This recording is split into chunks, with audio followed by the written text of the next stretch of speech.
এই জন্য মেয়েদের শাড়ি পরে আমার মনে হয় নামাজ শুদ্ধ হয় না। মেয়েরা যারা শাড়ি পরে নামাজ পড়েন এটা বাদ দেবেন, আপনি সালোয়ার কামিজ বানাবেন। আমার মনে হয় সালোয়ার কামিজে খরচও কম হবে, ফরজ পর্দাও আদায় হবে, নামাজও সুন্নত অনুযায়ী হবে। আমরা স্বামী যারা আছি তারাও বেশি যাব। ৩,০০০ ৫,০০০ টাকা দিয়ে শাড়ি না কিনে ওই ৪৫০ ৫০০ টাকা দিয়ে সালোয়ার কামিজ বানানো হয়ে যায়। মেয়ে লোক তো ঝামেলা, ও ছাতা মানতে চাই না। হ্যাঁ, সম্মানিত মা বোনেরা,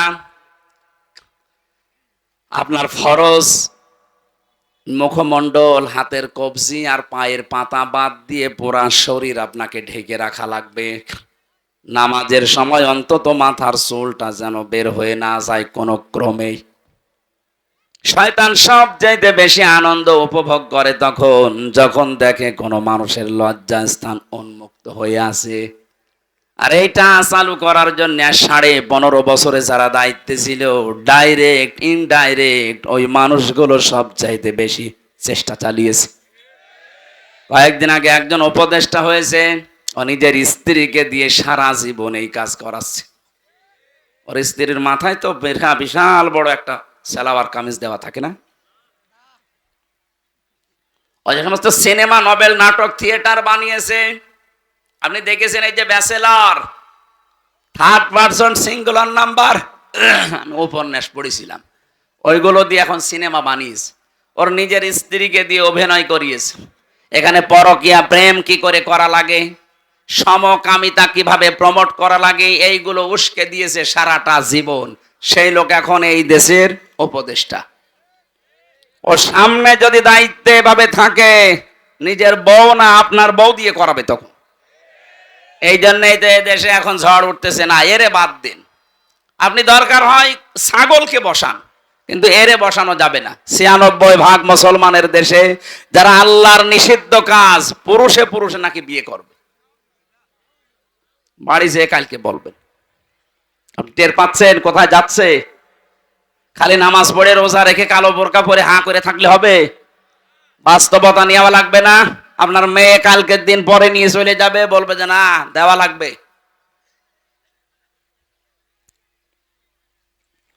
যেটা বোঝানোর জন্য বলছিলাম, বিশ্ব নবী বলেন যখন আপনি দোয়া পড়ে বসলেন, 8 মিনিট 10 মিনিট আপনি কাজ করলেন, বের হওয়ার সময় বলবেন গফরানাক, বাম পা দিয়ে বের হবেন। বলেন বলেন। প্রতিটি কথা থেকে শিক্ষা নেওয়া লাগবে যে আমি কি করি আর আসলে কি করা দরকার। ছোট কাজ না এটা। এইটাও নবীজি গাইডলাইন দিয়েছেন যে ডান পা দিয়ে এবার বের হবা, বাম পা দিয়ে বের হওয়া যাবে না। পৃথিবীর নিকৃষ্ট জায়গার ভেতরে যেহেতু একটা পায়খানা, কথা বলেন না কেন, যেন ওখানে যতক্ষণ থাকবেন বাম পা দিয়ে থাকবেন। বের হওয়ার সময় আপনাকে যেহেতু দুনিয়া আরেকটু ভালো জায়গায় যাচ্ছেন, ডান পা দিয়ে বের হওয়ার সময় মুখ বন্ধ করে থাকবেন না। প্রথমেই বলা লাগবে গফরানাক, হে আল্লাহ আমি মাফ চাই। কেন? কারণ এই 8-10 মিনিট আমি তোমার কাছে ক্ষমা চাইতে পারিনি, আমি একটা কাজে ছিলাম, দয়া করে আমাকে তুমি মাফ করে দাও। আলহামদুলিল্লাহিল্লাযী আযহাবা আন্নিল আযা ওয়া আফানি। এই মানুষগুলোর চরিত্র এত খারাপ, কুকুর পর্যন্ত এত নিচে নামতে আমরা দেখি নাই। সুম্মা রাদাদনাহু আসফালা সাফিলিন। আসফালা ইসমে তাফজিল। আল্লাহ তাআলা বলেন মানুষকে আমি সুন্দর করে বানিয়েছিলাম, কিন্তু এরা নামতে নামতে এত নিচে নেমেছে। এই মানুষগুলো যদি এখন ক্ষমতা না হারাতো, তাহলে এদের চরিত্র জনগণের সামনে, এই নিকৃষ্ট চরিত্র ফুটে উঠতো না। এর এত নিচে নামতে পারে মানুষ নিজের স্বার্থের কারণে। আমি ইঙ্গিত দিলাম শুধু, আশা করি আপনারা জ্ঞানী মানুষ বুঝেছেন। সুতরাং আমাদের চরিত্র এবং ধৈর্য আজকে যে পরিচয় দিচ্ছেন কোরআনের জন্যে। এখানে বসে আছেন, আমার এখানে ওঠার কথা ছিল সর্বোচ্চ 3টায় বিকাল, তো আস্তে আস্তে আমি 4:15 পৌঁছালাম। দেরি হয়ে গেছে। এই কারণে আমার কালকে মাহফিল ছিল শ্বশুর বাড়ি, চুয়াডাঙ্গার জীবননগর উথলি। ম্যাডাম আমার সাথে গেছে, এই কারণে এখন এমনি আমি সে 3 বছর জেলে ছিলাম, আবার জেল থেকে বেরিয়ে আজ পর্যন্ত যেতে পারিনি। এই মাহফিলের ওসিলায় গিয়েছে, ওরা বলছে একটু থাকো। এই থাকো বলতে গিয়েই প্রায় 250 কিলোমিটার এখান থেকে, এত দূর পথ আবার আসা লাগবে তো।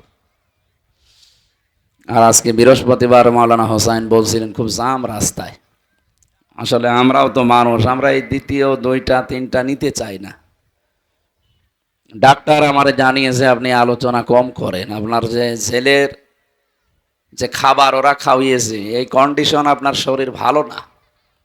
সর্বোচ্চ রাত 10টার পরে আপনি আর জেগে থাকবেন না, তাহলে ওই রোগ আবার বেড়ে যাবে।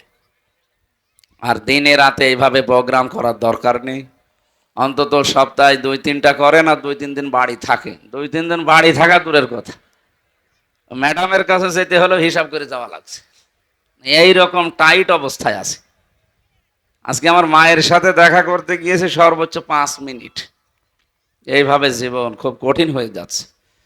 তারপরেও লা ইউকাল্লিফুল্লাহু নাফসান ইল্লা ওয়াসআহা, কোরআনে কারিমে আল্লাহ দিয়েছেন কারো সাধ্যের অতীত বোঝা আমি তার উপরে চাপিয়ে দেই না।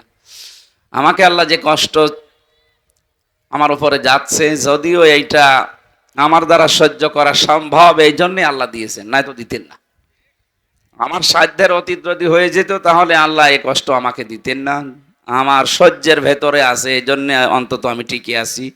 আল্লাহ যেন দ্বীনের জন্য কষ্ট করার তৌফিক এবং ধৈর্য আমাকেও আপনাদের মতো দান করেন।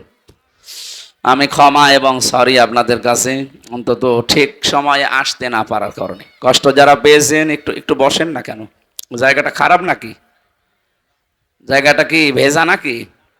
বসলে তো ভালো লাগে। যারা আসতেছে দেখেছেন স্রোতের মতো মানুষ আসতেছে। বসেন বসেন, ওই জায়গাও পাবেন না শেষে। তাড়াতাড়ি বসেন, আমরা 1 ঘন্টা সময় পাবো মাত্র। তেলাওয়াতকৃত আয়াত থেকে তাফসীরুল কোরআন মাহফিল লিখেছেন।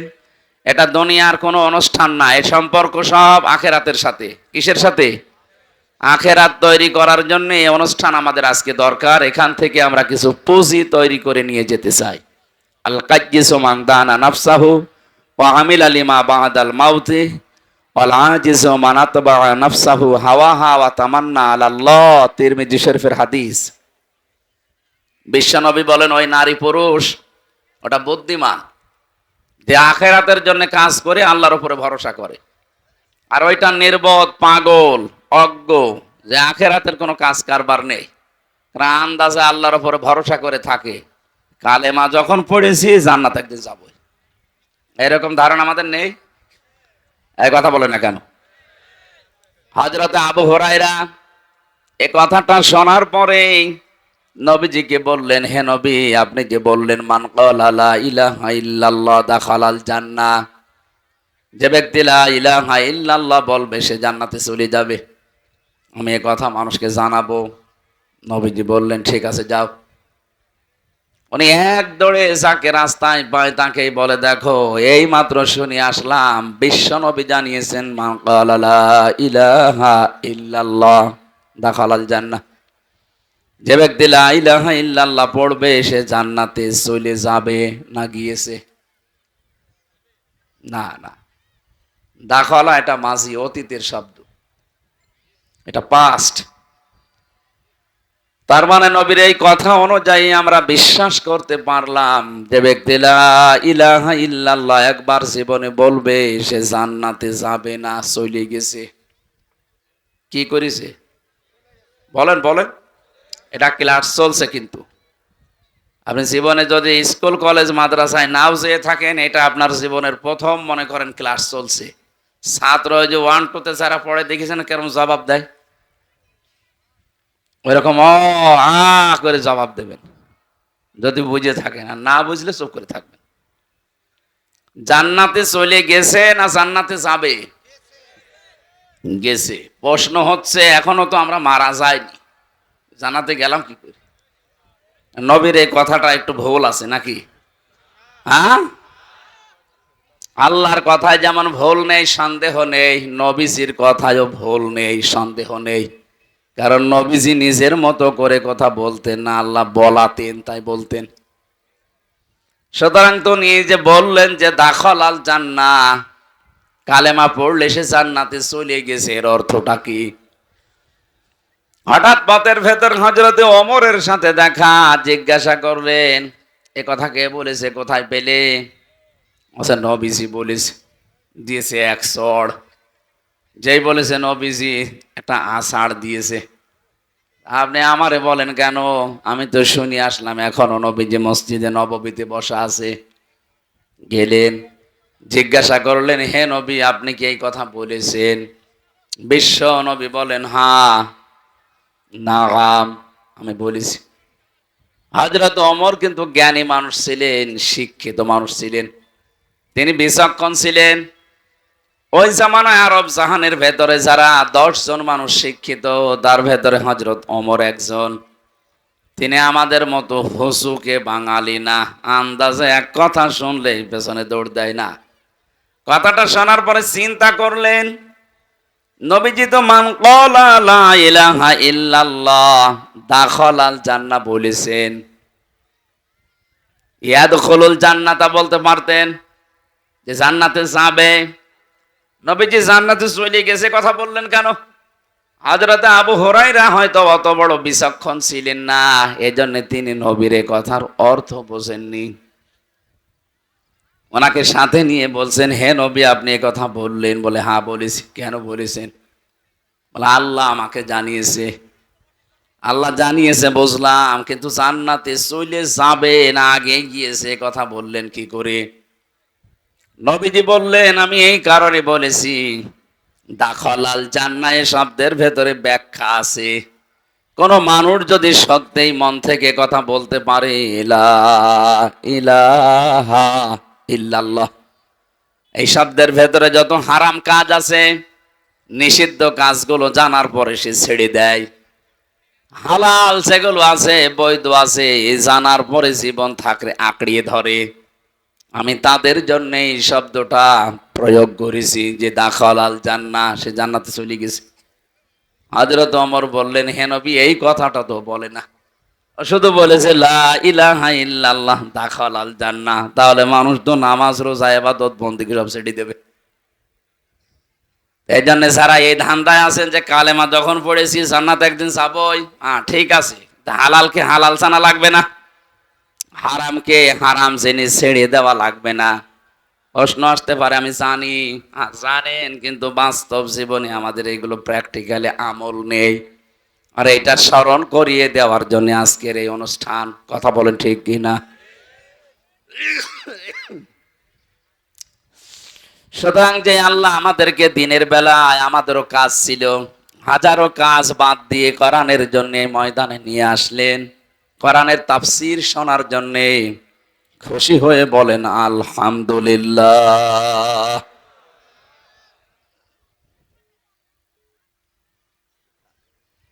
ঠিক আছে, দরুদ আর সালাম পড়ছে আমাদের নবী।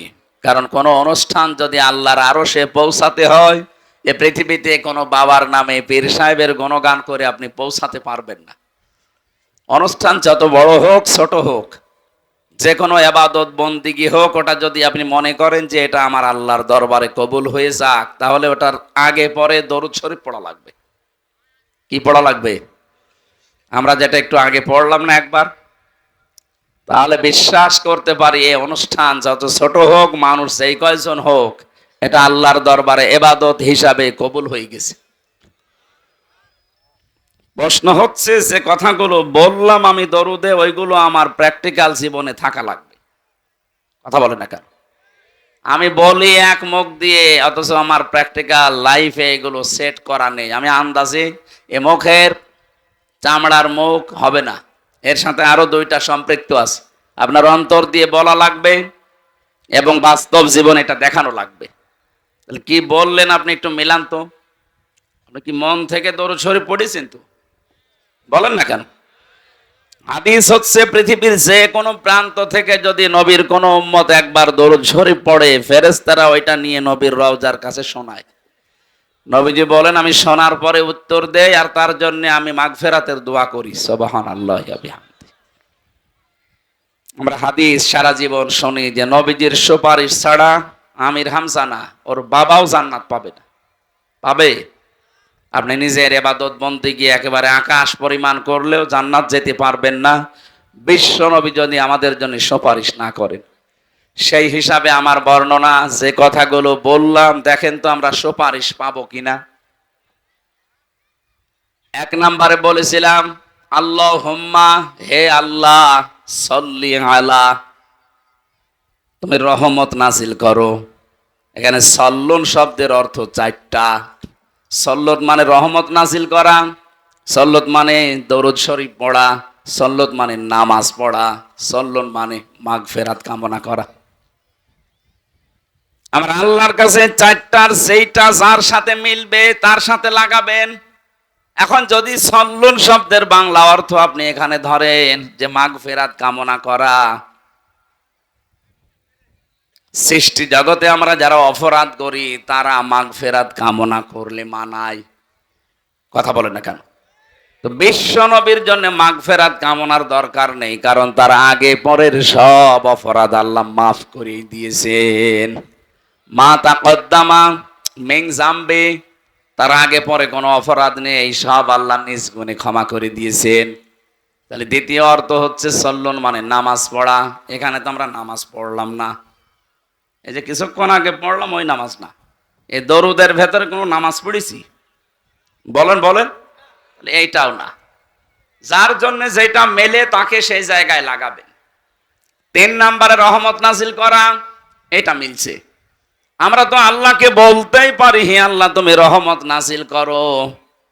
সল্লি আলা, আলা মানে উপরে, মোহাম্মদ, মোহাম্মদের উপরে। আপনি যখন মনে মনে এই কথা বলেন যে আল্লাহুম্মা সল্লি আলা, হে আল্লাহ তুমি রহমত নাজিল করো, আল্লাহ যদি বলে কার উপরে, আপনি নিজেই যেন জবাব দিচ্ছেন আলা মোহাম্মদ। কার উপরে? এক কথা বোঝা লাগবে, আপনি শুধু খেলা করার জন্য আসেন নাই। এত কষ্ট স্বীকার করে, টাকা পয়সা খরচ করে, সময় ব্যয় করে আপনি বসে আছেন, একেবারে চাতক পাখির মতো শুনতেছেন, বোঝার জন্য শুনেন। আপনি কিন্তু বলেন না যে আলা মোহাম্মদ, প্রথমে বলেছিলেন আল্লাহুম্মা সল্লি আলা, হে আল্লাহ তুমি রহমত নাজিল করো। আল্লাহ জানো হঠাৎই প্রশ্ন করছে বান্দা কার উপরে? আপনি কি বলেছেন আলা মুজিব, মুজিবের উপরে? কথা বলেন না কেন? আপনি বলেছেন আলালা জিয়া, জিয়ার উপরে? পৃথিবীর কারো নামে আপনি বলেছেন? কি বলেছিলেন?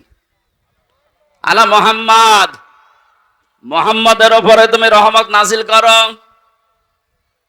আল্লাহ যেন আবার আপনাকে প্রশ্ন করছেন, নারী হন আর পুরুষ হন, যে মোহাম্মদটাকে আমি একা না, সবাই মিলে এক বাক্যে জবাব দিয়েছি সাজ্জিদিনা, মোহাম্মদ আমাদের নেতা। আমি কি আমার নেতা বলেছি? বলেন বলেন। তাহলে সাজ্জিদ তো বলতাম যে আমার নেতা। সাজ্জিদিনা এক আলিফ টান দিলেন, জামা মোতাকাল্লিম, আমরা সবাই মিলে বললাম আল্লাহ সাজ্জিদিনা, মোহাম্মদ যেমন তেমন মানুষ না, উনি আমাদের সকলের নেতা। দরদের ভেতরে আপনি আমাদের নেতা বলে স্বীকার করে নিলেন। এখান থেকে পরিবারে, সমাজে, রাষ্ট্রে গিয়ে আর মুহাম্মদুর রাসূলুল্লাহর নেতৃত্ব মানতে চান না। আপনি এইরকম দরুদ যদি কিয়ামত পর্যন্ত পড়েন, আল্লাহর রহমতে মাহফিল কবুল হওয়া দূরের কথা, আরো নিচে নামতে থাকবে। আমার কথার অর্থ বুঝেছেন? তাহলে যেটা পড়ছেন এটা আমাদের বাস্তব জীবনে নিয়ে যাওয়া লাগবে না? সাজ্জিদিনা পড়লে আপনার জীবনের একমাত্র আদর্শ নেতা হবে মুহাম্মদ সাল্লাল্লাহু আলাইহি ওয়াসাল্লাম। আমি আশা করছি নরম ভাষায় কথা যাই বলেছি আপনি বুঝেছেন। যদি না বোঝার ভান করে থাকেন, হামজানা হামজার বাপ আসলেও আপনি ওয়াজে কিচ্ছু হবে না। সুতরাং যারা দরুদ পড়লেন, এটা এখন থেকে সাজ্জিদিনা আমার নেতা না, আমাদের নেতা। কার নেতা? আমাদের নেতা মুহাম্মদুর রাসূলুল্লাহ। এতটুকু শেষ করেননি, আপনি আরেকটু বাড়িয়ে বলেছেন সাজ্জিদিনা মাওলানা। মাওলানা মানে আমির হামজা। কি? মাওলানা মানে অভিভাবক, পথ প্রদর্শক, গাইডলাইন দাতা, যিনি আমাদেরকে এই পৃথিবীতে জান্নাতের পথ দেখিয়েছেন, তিনি আমাদের আদর্শ অভিভাবক। এই জায়গায় শব্দগুলো বাংলাদেশ, ভারত, পাকিস্তানের মানুষেরা বেশি ভুল করে। আপনি দরুদের ভেতরে পড়ছেন মাওলানা, সে তো আমার না, আমাদের সকলের অভিভাবক, পথ প্রদর্শক, গাইডলাইন দাতা। অথচ এখান থেকে দরুদ পড়ে বাইরে গেলে নবীজির পথ মতো আর চলতে চান না। তখন নিজে একটা পথ বের করে নেন। আপনি নবীজির 63 বছরের পুরা জীবন পড়ে দেখেন তো, আপনি যে জিকির করেন, এই জিকির নবীজি জীবনে এইভাবে করেছে কিনা। আপনি যে বললেন মাওলানা, তিনি আমার গাইডলাইন দাতা, যেভাবে গাইডলাইন দেয় আমি ওইভাবে ফলো করি, তো আপনার জিকির তো নবীজির ফলো অনুযায়ী হচ্ছে না।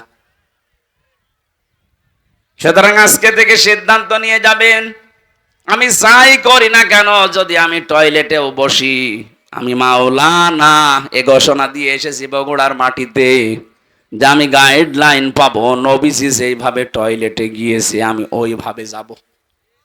এই কথা বুঝতেছেন? আমার মনে হয় ফ্যানটা একটু ঘুরিয়ে দেন, এদিকে আমার সমস্যা হচ্ছে। কেন এখান থেকে একটু টান দেওয়া যাচ্ছে না? একটু ঘুরিয়ে দিলে তো হয়। না না, ওইদিকে থাক, ওইদিকে থাক, যারা আছে তাদের লাগবে। ঠিক আছে, বসেন বসেন। আমার মনে হয় এখানে শিক্ষিত মানুষ আছে, এরা যা শুনছে যেভাবে, যদি মানতে পারে মাহফিল সাকসেস। আর যদি এখানে সব রেখে চলে যায়, তো আমার বেকার খালি ভকভক করা হবে।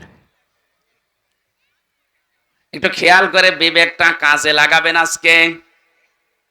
আপনি টয়লেটে গেলেন, মুহাম্মাদুর রাসূলুল্লাহ যেভাবে গিয়েছে ওইভাবে ডান পা দিয়ে প্রবেশ করলেন, হবে?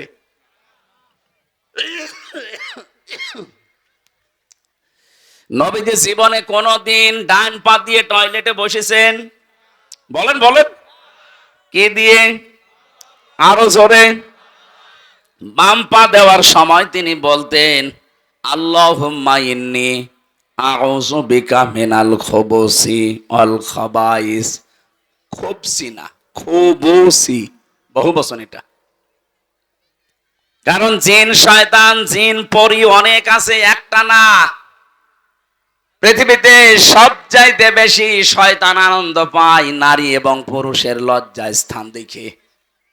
কারণ শয়তান যৌনবাদী ও যৌনতা ছড়াতে ভালোবাসে।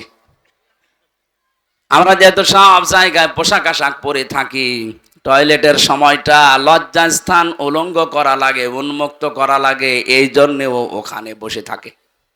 নবীজি শিখিয়েছেন ওখানে যাবার আগেই বলবা আল্লাহুম্মা, হে আল্লাহ, ইন্নি অবশ্যই আমি, আউযু বিকা তোমার কাছে আশ্রয় চাই, সাহায্য চাই, মিনাল খুবুসি ওয়াল খাবাইস, যত রকমের জিন পরি যা আছে দুষ্টু, ওরা যারা ওত পেতে আছে আমার লজ্জা স্থান দেখার জন্য আমি ওদের থেকে আশ্রয় চাই। বিশ্বনবী বলেন এটা পড়ার পরে যখন মানুষ টয়লেটে বসবে, এই শয়তানের চোখে ধুলা লেগে যায়। তাহলে এখান থেকে একটা মাসলা বের হয়, শয়তান যৌনবাদী ও যৌনতা ছড়াতে ভালোবাসে। আমাদের যৌনাঙ্গ যতটুকু একজন পুরুষের জন্য এই নাভি থেকে শুরু করে হাঁটু পর্যন্ত ঢেকে রাখা, এটা ফরজ। এটা কি? নামাজ পড়া যেমন ফরজ, একটা পুরুষের যদি পোশাক আশাক থাকে তাহলে তার নাভি থেকে হাঁটু পর্যন্ত মাস্ট বি ঢেকে রাখাই লাগবে। যদি এতটুকু কাপড় না থাকে তাহলে আপনার এই গুনাহ হবে না। কাপড়ই নেই, আপনি মাপ। কাপড় থাকলে মাস্ট বি এতটুকু ঢাকাই লাগবে। একজন পুরুষ মানুষ যদি নাভি থেকে হাঁটু পর্যন্ত ঢেকেও নামাজ আদায় করে, তার নামাজ হয়ে যাবে। কিন্তু একজন মহিলা যদি নাভি থেকে হাঁটু পর্যন্ত ঢেকে নামাজে দাঁড়ায়, ওর নামাজ হবে না। না, হবে না। কারণ ওর ফরজটা আর একটু বেশি। ওর মাথার চুল যদি সেজদায় দিতে গিয়ে, রুকু দিতে গিয়ে দেখা যায়, ওর নামাজ ভেঙে যাবে। এই জন্য মেয়েদের শাড়ি পরে আমার মনে হয় নামাজ শুদ্ধ হয় না। মেয়েরা যারা শাড়ি পরে নামাজ পড়েন এটা বাদ দেবেন, আপনি সালোয়ার কামিজ বানাবেন। আমার মনে হয় সালোয়ার কামিজে খরচও কম হবে, ফরজ পর্দাও আদায় হবে, নামাজও সুন্নত অনুযায়ী হবে। আমরা স্বামী যারা আছি তারাও বেশি যাব। কারণ ৩,০০০ ৫,০০০ টাকা দিয়ে শাড়ি না কিনে ওই ৪৫০ 500 দিয়ে সালোয়ার কামিজ বানানো হয়ে যায়। মেয়ে লোক তো ঝামেলা, ও ছাতা মানতে চাই না। হ্যাঁ, সম্মানিত মা বোনেরা,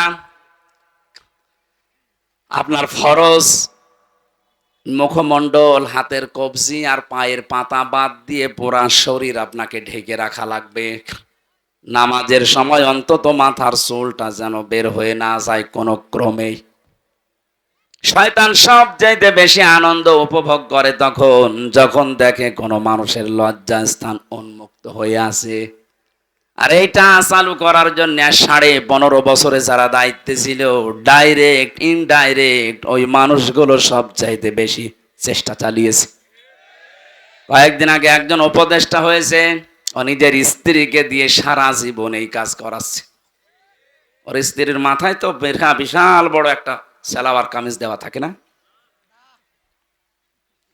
ওই যে সমস্ত সিনেমা, নভেল, নাটক, থিয়েটার বানিয়েছে, আপনি দেখেছেন এই যে bachelor, third person singular number, আমি উপন্যাস পড়েছিলাম, ওইগুলো দিয়ে এখন সিনেমা বানিয়েছে।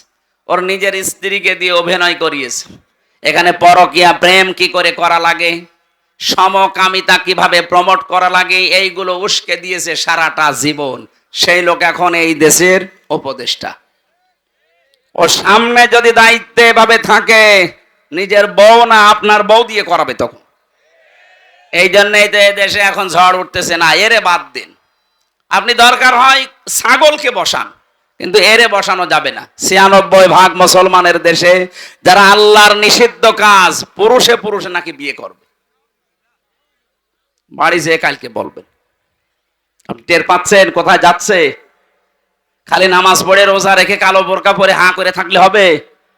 বাস্তবতা নেওয়া লাগবে না? আপনার মেয়ে কালকের দিন পরে নিয়ে চলে যাবে, বলবে যে না দেওয়া লাগবে।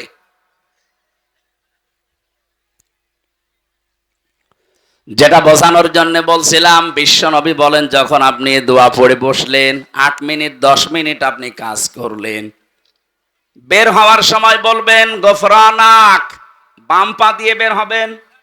বলেন বলেন।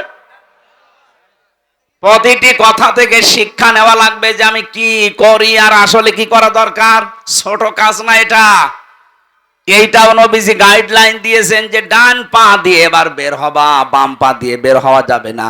পৃথিবীর নিকৃষ্ট জায়গার ভেতরে যেহেতু একটা পায়খানা, কথা বলেন না কেন, যেন ওখানে যতক্ষণ থাকবেন বাম পা দিয়ে থাকবেন।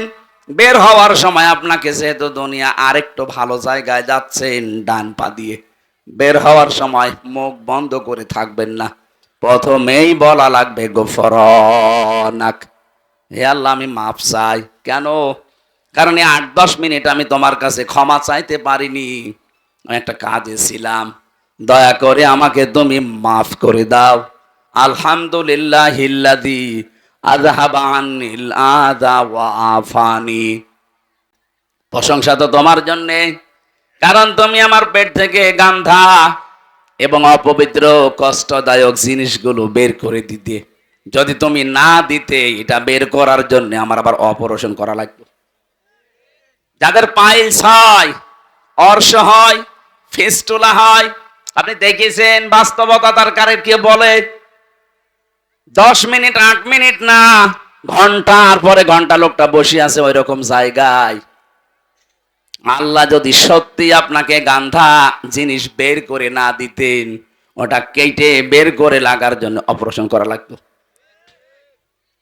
হাদিস পড়েছি, কোন মানুষ যদি সত্যি এই দোয়াটা পড়ার সময়, বের হওয়ার সময় আমল করতে পারে, এরকম কঠিন রোগ থেকে আল্লাহ তারে আস্তে আস্তে বাঁচিয়ে দেয়।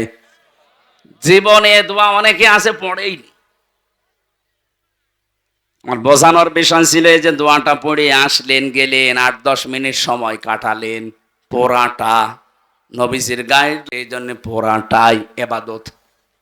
কথা বলেন না কেন? এটা যে এবাদত মানেন তো? আপনি মনে করছেন আমি 10 মিনিট টয়লেটে থাকলাম, এটা আবার এবাদত হয় কি করে? হ্যাঁ, কারণ তরিকাটা রাসূলুল্লাহর। এ তরিকা যদি আপনি আব্রাহাম লিঙ্কনের মতো করেন, আপনি যদি জো বাইডেনের মতো যান আর বের হন, ডোনাল্ড ট্রাম্পের মতো যান আর বের হন, ওইটা তখন আর ইবাদত হবে না। ওটা কিয়ামতের দিন আপনাকে আল্লাহ হাজির করবে ওই ট্রাম্পের সাথে। কারণ আপনার গাইডলাইন দাতা, আপনার আদর্শ, আপনার অভিভাবক হয়ে দাঁড়িয়েছে পথ প্রদর্শক ট্রাম্প। কথা বলে না কেন? তাহলে আমাদের বাস্তবতা শুধু মাওলানা পড়লে হবে? আমি তো একটা বললাম জিকিরেরটা।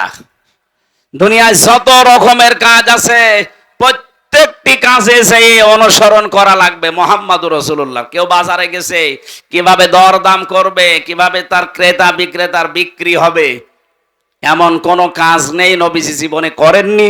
আর আপনি ওই কাজের বাইরে কোনো কাজ করলে আপনার মাওলানা মোহাম্মদ ওয়া আলা আলী সাজ্জিদিনা কিচ্ছু হয়নি। তাহলে দরুদ শরীফ কবুল না হলে মাহফিল কবুল হবে? বলেন বলেন। আল্লাহ যেন আমাদেরকে সহজভাবে বোঝার তৌফিক দিন, বলেন আমিন। জেলখানায় আমি 3টা বছর ছিলাম, ফাঁসির কন্ডেম সেলের ভেতরে। আমার প্রতিদিনের তাহাজ্জুদের নামাজে এই দোয়া ছিল, আল্লাহ আমি বাইরে যদি জীবনে যেতে পারি। আমার আর আশা ছিল না যে আমি বাইরে যাব, কারণ ওরা যে অবস্থায় রেখেছিল মনে হয়েছিল মারা যাব। 24 ঘন্টা ওরা আমার নজরদারিতে তালাবদ্ধ অবস্থায় যোগাযোগ বিচ্ছিন্ন করে রেখে দিয়েছিল। জানতাম না যে বাইরে কেউ আসে না নেই। এমনিতেও টেনশনে তো বিভিন্ন রোগ এমনি হয়নি, এই কারণে হয়েছে। কোনোদিন আশা করি নাই যে বাইরে বের হব। তারপরও যদি আল্লাহ তুমি বাইরে বের করো, তো অন্তত তোমার বান্দা বান্দীদের সামনে যখন আমাকে নিয়ে যাবে, কোরআনের কথাগুলো, হাদিসের কথাগুলো এমন সহজভাবে যেন বলতে পারি, মানুষ যেন সত্যি সহজে, বাচ্চা যেমন মায়ের কথা বুঝে ফেলে, আমার সামনে যারা এরা যেন আমার সহজভাবে বুঝে। আপনারা বুঝতেছেন? বুঝতেছেন কথা? সুতরাং দরুদ শরীফ যে যেই কায়দায় পড়ছেন হচ্ছে না। আপনার সাজ্জিদিনাও ঠিক নেই, মাওলানাও ঠিক নেই। আপনি মাওলানা মানেন গিয়াসউদ্দিন তাহেরিকে, ও যেভাবে জিকির করে আপনি ওইভাবে জিকির করেন। তার মানে আপনার জিকির, আপনার মাওলানা গিয়াসউদ্দিন তাহেরি। কথা বলছেন না কেন? আপনার মাওলানা, আপনার জিকির হওয়া লাগবে তো মুহাম্মদুর রাসূলুল্লাহর মতো। কথা বলেন না কেন? আপনার ব্যবসা হওয়া লাগবে মুহাম্মদুর রাসূলুল্লাহর মতো। আপনার রাজনীতি হওয়া লাগবে মুহাম্মদুর রাসূলুল্লাহর মতো। আপনার অর্থনীতি হওয়া লাগবে মুহাম্মদুর রাসূলুল্লাহর মতো। হ্যাঁ, আপনি নামাজ পড়েন রসুলের মতো, রোজা রাখেন ওনার মতো, ব্যবসা করেন আব্রাহাম লিঙ্কনের মতো। এলাকায় বহু মানুষ এমন আছে নিজে টাকা ছেড়ে রাখে, 1000 টাকা দিয়ে দেয়, প্রত্যেক মাসে 100 টাকা করে বেশি করে নেয়। এটা মনে হয় এখনো শুরু হয়নি। এই এলাকায় এই সুদের সাথে জড়িত, তাহলে সে মায়ের সাথে জেনা করছেন। এই কাজ করছেন কারা? হাত তোলেন তো। আন্দাজে আপনারা মিথ্যা কথা বললে যে এলাকায় আছে, কই একটা লোক তো নেই। ওই রকম মানুষ এখানে আমি জানি যে আসবে না, কারণ ও আসলে তো ধরা খাবে। সুতরাং এখানে যারা আছে কাজের ভেতরে আমরা নেই। যদি কেউ থেকে থাকেন আজকে এই মুহূর্তে তাওবা করে চলে, না খেয়ে মরে যান ভাই। মায়ের সাথে জেনা করে মরে যাবেন? জেনার শাস্তি জানেন? কোরআনে কারিমে সূরা ফুরকানের 68 নম্বর আয়াতের মাঝে আছে, ওয়ালা ইয়াজনুন, জেনা করবা না, কারণ জেনা করলে ইউদাফ লাহুল আযাব। আল্লাহ বলেন জেনার শাস্তি ডবল হবে। এখন যদি বলেন কই আমি তো কোনোদিনে জেনা করিনি, কিয়ামতে আপনার আমল নামায় এটা উঠে থাকবে যে আপনি মায়ের সাথে জেনা করে এসেছেন। যারা এই যে টাকা ছেড়ে রাখে, টাকা আসে। 1 বিঘা জমি আপনি আমার কাছ থেকে নেন, নেওয়ার সময় হয়তো 70-80 হাজার টাকা দিয়ে দেন। 1 বছর 2 বছর 5 বছর করে খাবেন। টাকা যখন ফেরত দেব, জমি তখন ফেরত নেব, এই সিস্টেম আছে। এইটাও সুদ ভাই। এটার কি বলে বাংলায়? এগ্রিমেন্ট। সে যে এগ্রিমেন্ট তো ইংরেজি হয়ে গেল, বাংলায় কি বলে? বন্ধকি। এই কাজে এই যে যেহেতু এটা জমিন না, এই যে বিভিন্ন জমি আছে, এখানে 1 বিঘা জমি দিলে 60,000 70,000 টাকা নেয়। 1 বছর করে খাবেন, যখন টাকা ফেরত দেবেন তখন আপনাকে জমি দেব। কারা কারা এই কাজে আছেন? আমি কিছু বলছি না, হাত তোলেন তো। এই 2 জন। ও ঠিক আছে ভাই, আলহামদুলিল্লাহ। না এদের সাহস আছে, বগুড়ার মানুষ তো, তারেক জিয়ার মতো সাহস আছে। বলেন তো আপনি যে এই কাজ করেন, কি না জেনে করেন না জেনে করেন? না জেনে। তাহলে এখন যেহেতু জেনে ফেলছেন, এরপরও যদি করেন, আপনি এতদিন বলতে পারতেন আল্লাহকে যে আল্লাহ আমি জানতাম না, এখন কি করব। এখন যদি বলেন যে আমি জানতাম না, তাহলে মিথ্যা বলা হবে। আর অনেকে মনে করছে আল্লাহ এ তো না আসাই ভালো ছিল। হ্যাঁ, এখানে একটা কথা আছে, যে মানুষগুলো এই ধান্দায় থাকে যে আমি জানতাম না তাই মানতাম না, তার ডবল গুনাহ হবে। এই কথা বুঝতেছেন? কোন মানুষ যদি কোনো বিষয়ে জানে কিন্তু মানে না, তার গুনাহ হবে একটা। আর কোন মানুষ জানেও না মানেও না, গুনাহ হবে কয়টা? দুইটা। কেন? কারণ জানাও ফরজ, মানাও ফরজ। জানার ফরজ আপনি আদায় করে ফেললেন, আপনার একটা ফরজ আদায় হয়েছে। আপনি মানেন না, ওইটার জন্য গুনাহ হবে কয়টা?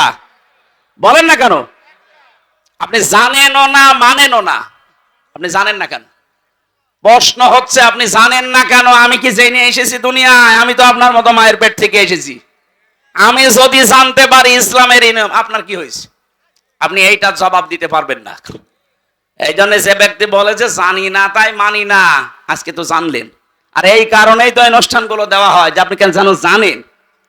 তাহলে সেই 4-5 জন হাত তুললো যে ওনারা জমি বন্ধকি দেয়, এগ্রিমেন্ট করে 60,000 70,000 টাকা নেয়, করে খায়, আবার টাকা ফেরত দিলে জমি ফেরত দেয়। এটা মায়ের সাথে জেনা করার গুনাহ হচ্ছে। এটা থেকে মুক্ত হওয়া লাগবে না? আমার মনে হয় এই মাসলা বলা ভুল হয়ে গেল নাকি? এটা মানবেন তো যদি আমি এখন পদ্ধতিটা বলি? মানা যাবে না ইনশাল্লাহ? আরে ভাই, আপনি কার জন্য কি করে যাচ্ছেন আমার তো বুঝে আসে না। আমি আপনার সন্তান, আমার জন্যই করছেন। আপনি 200 বছর পরে আসবেন, যে বাড়ি ঘর বানিয়েছেন, যে জমি জায়গা রেখে গেলেন, এই জমি জায়গা আসলে আপনার ঠ্যাং ভেঙে ফেলা হবে। হ্যাঁ, আপনি 200 বছর পরে আসেন, আমিও থাকবো না 200 বছর পরে, আপনিও থাকবেন। আমার ছেলে, আমার নাতি, নাতির নাতি থাকবে, তারা আপনাকে ঢুকতে দেবে? আমারে ঢুকতে দেবে? তাদের জন্য বিশাল সম্পদ গড়ার জন্য আপনি এই মায়ের সাথে জেনা করার গুনাহ করে যাচ্ছেন। অথচ 100 বছর পরে আসলেও আপনাকে এই জমিতেই আর থাকতে দেবে না, ঢুকতেই দেবে না, বলবে কে আপনি চিনি না। এটা একটা ধোঁকা। এই ধোঁকার জন্য আমাদের আসল বিশাল জীবন পড়ে আছে সামনে। এরকম পাগলামি যেন আমরা কেউ না করি ভাই। এই স্মরণ করানোর জন্য এই তাফসির মাহফিলে আসা লাগে। আল্লাহ আমাদেরকে স্মরণ করাচ্ছেন। এই পদ্ধতিতে যারা আছেন, বর্গা বলে কি বলে বন্ধকি যারা করছেন, এটা পদ্ধতি দুইটা আছে। 1 নম্বরে যতদিন আপনি এই জমি করে খাবেন, 1 বিঘা জমি, ততদিন সরকারের যে খাজনা আছে প্রতি বছরে মনে হয় 65 বা 70 টাকা দেওয়া লাগে।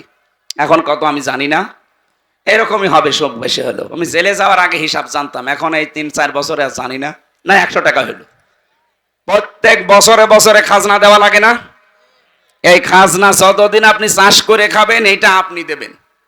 আর যখন ওরে 1 বছর 2 বছর 5 বছর পরে টাকা ফেরত দেবেন, ওই 70,000 80,000, তখন কমপক্ষে 8-10 হাজার টাকা কম নেওয়া লাগবে। এই সিস্টেমে যদি নিতে পারেন তাহলে জায়েজ আছে, তাছাড়া হবে না। এবার বলেন, এই মাসলায় যদি কোনো কিছু জানার থাকে তাহলে আমি বলে তাফসিরে প্রবেশ করছি। বলেন, এই পদ্ধতি যদি মানতে পারেন, এই দুইটা খাজনা দিয়ে দেবেন আর টাকা নেওয়ার সময় 8-10 হাজার কম নেবেন। আর একটা নিয়ম আছে ভাই, আমি শেষে আপনার প্রশ্নের জবাব দিয়ে দিচ্ছি। আর একটা নিয়ম আছে, যখন আপনি এই বাস্তবতায় যখন আপনি বলবেন যে আমি 10,000 টাকা দিলাম, প্রত্যেক বছরে বছরে আপনি 10,000 করে টাকা দেবেন, এই জমি আপনি কাজ কারবার যতদিন যা উপায় করে নিতে পারেন নিন। 1 বিঘা জমি থেকে 10,000 15,000 টাকা কামাই করা, উপায় করা, চাষ করে হোক আর যেভাবে হোক, অত কঠিন না। সুতরাং ইনসাফ যেন দুইজনেরই থাকে, সেই হিসাবে নেওয়া জায়েজ আছে। আমার কুষ্টিয়া মেহেরপুর চুয়াডাঙ্গাতে 1 বিঘা জমিতে সর্বোচ্চ 8,000 10,000 টাকা 1 বছরে দিয়ে দেয়। এইটা জায়েজ আছে। এটার আরবি নাম বাংলা নাম কি বলে আমি জানি না, খাই খালাসি। এইটা করবেন, এইটা মানুষ করতে চায় না বলে লস হয়ে যায়।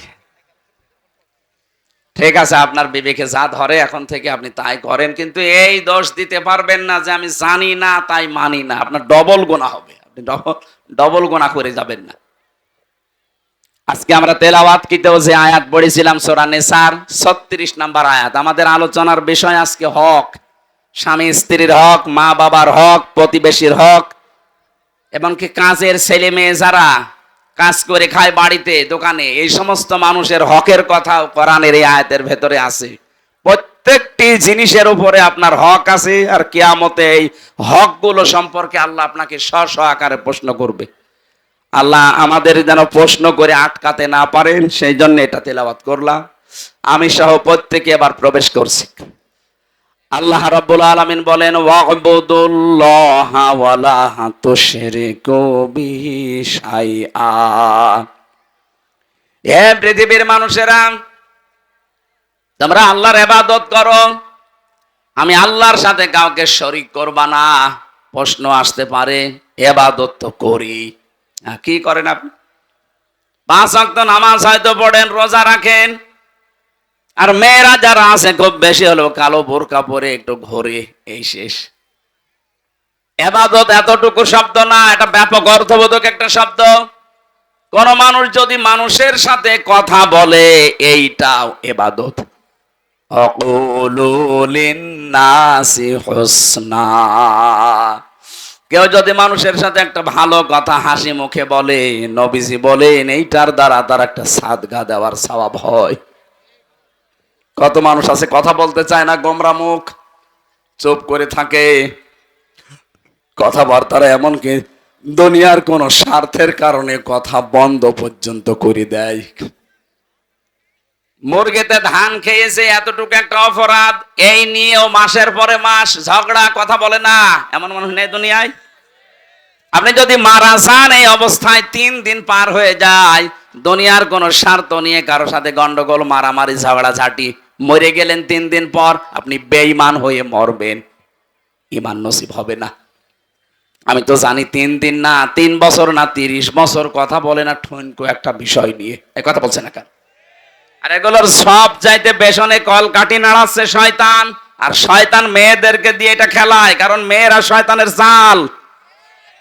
ওরা যখন বেপরদায় চলে, শয়তান বলে ওদেরকে আমি জাল হিসাবে ব্যবহার করি। আর দেখবেন এই সমস্ত মহিলারা এগুলো তাল পাল লাগায়।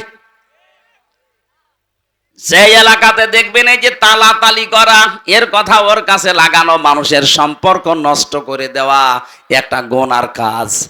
এটা যখন বেশি চালু হয়ে যায় কোন এলাকার ভেতরে, ওই এলাকার মানুষ ভালো হয়ে গেলেও তাদের দোয়া কবুল বন্ধ হয়ে যায়। মুসা আলাইহিস সালামের জামানায় একবার বৃষ্টি বন্ধ হয়ে গিয়েছিল বহুদিন। তিনি তার উম্মতদেরকে নিয়ে এরকম একটা ময়দানে দোয়া করলেন, 2 রাকাত নামাজ আদায় করে, রব্বুল আলামিন বৃষ্টি বন্ধ হয়ে গেছে। এগুলো নাই আমার উম্মত, আমার তো কষ্ট লাগে, কিন্তু এদের তো আমি বানাইনি, তুমি বানিয়েছো, তুমি তো মালিক, তোমার কষ্ট লাগে না, বৃষ্টি দাও। 3বার মোনাজাত করলেন, আল্লাহ বলেন হাত ফেরাও, বৃষ্টি হবে না। মুসা নবী তো নাছর বান্দা, তিনি আল্লাহর সাথে কথা বলতেন, ডাক দিয়ে বলে মাবুদ না, দেওয়াই লাগবে, কেন দেবে না ওই কারণটা বলো। আল্লাহ তাআলা বলেন বৃষ্টি দিতে পারি, তুমি যাদেরকে নিয়ে দোয়া করছিলে এর ভেতরে একজন নামিমা তালাতালি করা মানুষ আছে।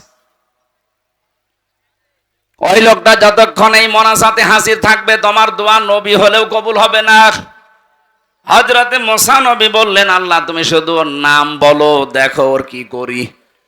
আল্লাহ বলছে না, আমি নিজেই নাম ধরে কথা বলতে নিষেধ করি মানুষকে, আর এখন আমি নাম ধরে দিলে তুমি ওরে মারামারি করবা, অপমান করবা, আমি এটা হতে দেব না।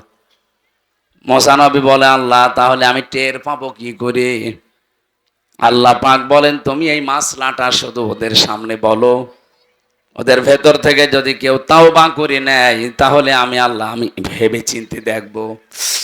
উনি উম্মতদের সামনে বয়ান দিলেন, এখানে আমি নবী একা না, সব নবী যদি এখানে এসে দোয়া করে, দোয়া কবুল হবে না, কারণ এর ভেতরে যে নামিমা তালাতালি করা মানুষ আছে, এই মানুষটা যতক্ষণ বের হয়ে না যাবে, তাওবা না করবে, ততক্ষণ পর্যন্ত এখানে বৃষ্টি নামবে না। আসলে সবাইকে আমি তাওবা করাই, তাহলে ওই লোকটাও তাওবা করবে। হযরতে মুসা তাওবা পড়লেন। তাওবা মানে এই যে আস্তাগফিরুল্লাহ রাব্বি মিন কুল্লি, এটা তো একটা বাক্য। তাওবা মানে অপরাধের স্বীকৃতি দেওয়া। মনে মনে বলেন আর সামনে প্রকাশ্যে বলেন, ওপেন বলেন, আপনাকে বলা লাগবে যে আমি অপরাধী। এই যে অপরাধ বোধ, এইটা আমাদের ভেতর থেকে আজ উঠে গেছে। অন্যায় করার পরেও অনেক মানুষ বুক ফুলিয়ে টান করে বলে কি করেছি, কি করেছি মানে আপনি কি করেছেন আপনার বিবেককে প্রশ্ন করেন তো। 15.5 বছরে যারা দায়িত্বে ছিল তাদের বিবেককে যদি একটু প্রশ্ন করে যে কি করেছি আমি। কত মানুষ আমার কারণে মিথ্যা মামলায় জেল খাটতেছে, মিথ্যা সাক্ষী দিয়ে তারে আমি ঘরে থাকতে দেই নাই, তার ব্যবসা বাণিজ্য বন্ধ করে দিয়েছি। না বগুড়া এগুলো ছিল না? সিলেটে এই জেলা আরো বেশি থাকার কথা। কত মানুষ এই দেশে গম হয়ে গেল, খুন হয়ে গেল আয়না ঘরে। আমি 14 বছর পর্যন্ত মানুষ দেখেছি এত বড় বড় নখ হয়ে গেছে, চুল দাড়ি গোপ মনে হচ্ছে যে জঙ্গল থেকে বেরিয়ে আসতেছে। এত বড় বড় নখ দিয়ে এই দেওয়ালের সাথে খসিয়ে খসিয়ে লিখে রাখতো মোবাইল নাম্বার দিয়ে যে ভাই আমি আজ 14 বছর হয়ে গেল, যদি এই নাম্বারটা বাইরে কেউ দিতে পারেন বলবেন যে আমি বেশি আছি। কি করেছি আপনি টের পান না? আমি 10 দিন আয়না ঘরে ছিলাম, আমি টের পেয়েছি যে কি করেছেন আপনি। ওখানে আমি 5 বছর 8 বছর 10 বছর 14 বছর একাধারে মানুষ পড়ে আছে, তাদের সাথে আমার দেখা হয়েছে। আর আপনি এখনো বলেন যে আমি কি করেছি। ওখানে যদি আপনার 14 বছর না 14 দিন রাখা যায়, আপনি এমনি হার্ট অ্যাটাক করে মরে যাবেন। এই যে এত বড় বড় অপরাধ করার পরও এখনো পর্যন্ত অনেকের অনুশোচনা নেই, স্বীকৃতি নেই, অনুতপ্ত হওয়ার কোনো আলামত নেই, আরো বৃদ্ধি বাড়তেছে। আপনাকে আল্লাহর ভালো বানাবে না, কারণ যারা অপরাধ করার পরে স্বীকার করে না তাদেরকে আল্লাহ শয়তান বানিয়ে দেয়। হযরতে আদম ভুল করেছিলেন, স্বীকার করেছিলেন, আর শয়তান ভুল করার পরে স্বীকার তো করে নাই, ও আরো আর্গুমেন্ট পেশ করেছে, ওয়ালা আনা খায়রুম মিনহু, আমি ওর চাইতে ভালো। কি করেছি আমি জোরে সেজদা দেব? এই যে এই কি করেছি এই কথা বলে শয়তান কে? যারা পালিয়েছে দেখেন তো, তারা এখনো পর্যন্ত মুখ জোর থামে না। এই কথা বলেন না কেন? এই জন্য অপরাধ করার পরে যারা স্বীকার করতে চায় না, সে যেই হোক, পরে আল্লাহ হেদায়েত থেকে বঞ্চিত করে দেয়। আর আমার তো মনে হচ্ছে 15.5 বছর যারা অত্যাচার, জুলুম, নির্যাতন, গুম, খুন আর মিথ্যা মামলা, মিথ্যা সাক্ষী আর চাঁদাবাজি, বিশেষ করে আয়না ঘরের সাথে যারা জড়িত, এদের কপালে মনে হয় আল্লাহর হেদায়েত দেবে না। এত কিছু করা হচ্ছে, এত কিছু বলা হচ্ছে সতর্কবাণী, না এদের কোনো পরিবর্ধন নেই, এখনো পর্যন্ত মুখ জোর করে যাচ্ছে। তা আল্লাহ আপনাকে যে পথ দেখাবে, কিছু থাকা লাগবে না? কি দেখে দেবে আপনাকে পথ? সব তো ফেরাউনের মতো কালো বানিয়ে ফেলেছেন। এক কথা বলছেন না কেন? মানুষের সাথে যদি হাসি মুখে কথা বলা ইবাদত হয়, আর আপনি যে দায়িত্ব পালন করতো, আমার এই আয়না ঘরে আমি দেখেছি এই মানুষগুলো বাইরে এসে এরা সংসার করতো কি করে। ওরা তো মানুষই আমার মতো। 24 ঘন্টা একটা মানুষকে যে পায়ের ভেতরে হাত দিয়ে, সামনে রডের ব্যারিকেড দেওয়া, হাত দিয়ে ওরা টাইট করে বেঁধে দিত হ্যান্ডকাপ দিয়ে। আপনি বলেন তো 2-5 মিনিট 10 মিনিট পরে খুলে দিলে হয়? বছরের পর বছর এইভাবে আটকিয়ে রাখে একটা মানুষ। আপনি মানুষ, আর আপনি বলেন আমি কি করিস? শয়তান পর্যন্ত ওই দৃশ্য দেখে আমার মনে হয় কাঁদবে, কিন্তু এই জালেমদের চোখে কাঁদা তো দূরের কথা, আরো উল্টা পাল্টা কথা, আরো হাসি তামাশা করতো। এই মানুষগুলো বাইরে এসে এরা এদের স্ত্রীদের কাছে থাকতো কি করে, এরা সংসার করতো কি করে? আমরা নাই ভেতরে মাটির নিচে থেকে, আপনাদের সাথে তো তারা বেড়াতো। এই মানুষগুলো তো যে কোনো মানুষের এলাকার মানুষ। এরা এই বাংলাদেশের 64 জেলার এই দায়িত্বে প্রাপ্ত মানুষগুলো, এরা এই বিভিন্ন জেলার মানুষ না? এরা ছুটি নিয়ে অন্তত মাসে 2-5 দিন বাড়ি আসতো না? কিভাবে থাকতো আপনার সাথে? আমার তো বিশ্বাস হয় না, হয় গমের বড়ি খাইতো, নাই লাল পানি খাইতো, তাছাড়া ওর গম আসা সম্ভব না। এই জন্য তাওবা মুসা নবী যখন করেছিলেন, তখন প্রথমে সবাই অনুতপ্ত হয়েছে, অনুশোচনা হয়েছে, ঘোষণা দিয়েছে যে হ্যাঁ আমরা অপরাধী। 2 নম্বরে জীবনের মতো এই কাজ আর কোনো দিন করব না বলে সিদ্ধান্ত নিয়ে অটল থেকেছে। এগুলো নেওয়ার পরে আল্লাহ পাক বলেন এবার দোয়া করো। দোয়া করতে দেরি, বৃষ্টি নাজিল হতে দেরি হয়নি। কি বুঝলেন মুসা নবীর এই হাদিস থেকে? এখানে আমির হামজানা কাবা শরীফের ইমামও যদি এসে দোয়া করে, আর এই যে তালা তালি করা লোক যদি নারী পুরুষের ভেতরে কেউ থাকে, আজকের এই মাহফিলে এই দোয়া কবুল হবে না, মাঠে মারা যাবে। সুতরাং এরকম তালাতালি করার অভ্যাস যাদের আছে, এর কথা ওর কাছে লাগায়, ওর কাছে ওর কথা লাগায়, সম্পর্ক নষ্ট করে দেয়, আপনি আগের থেকে বাড়ি চলে যান।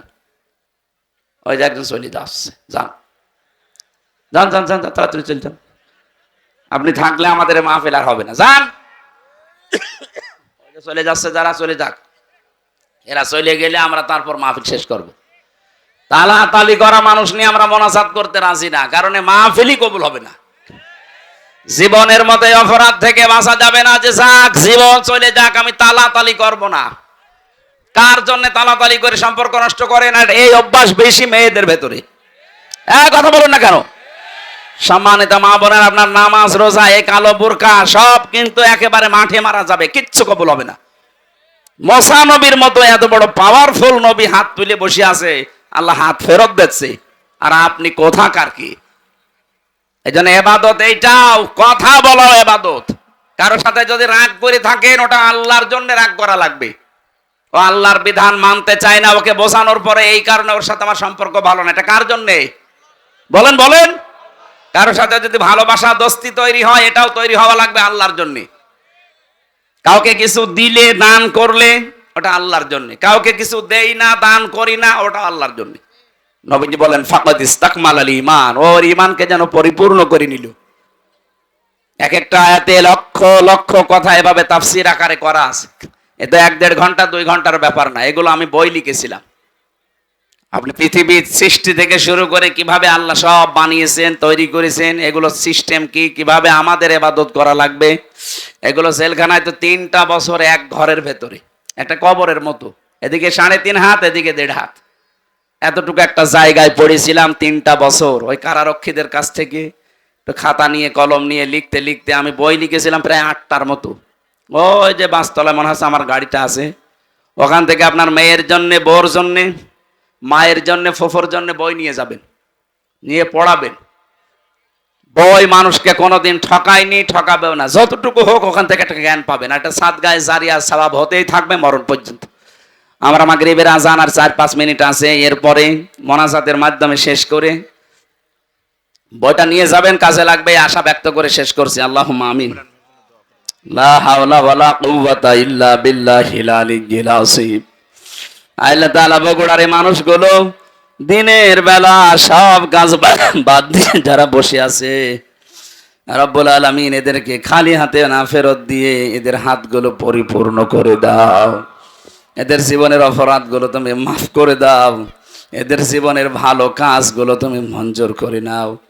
এরা যে ধৈর্যের পরিচয় আজকে তোমার জন্য দিয়েছে, এত কষ্ট করে সেই সকাল 10টা থেকে বসে আছে, অনেকে দুপুরের খাবার পর্যন্ত খেতে পারেনি।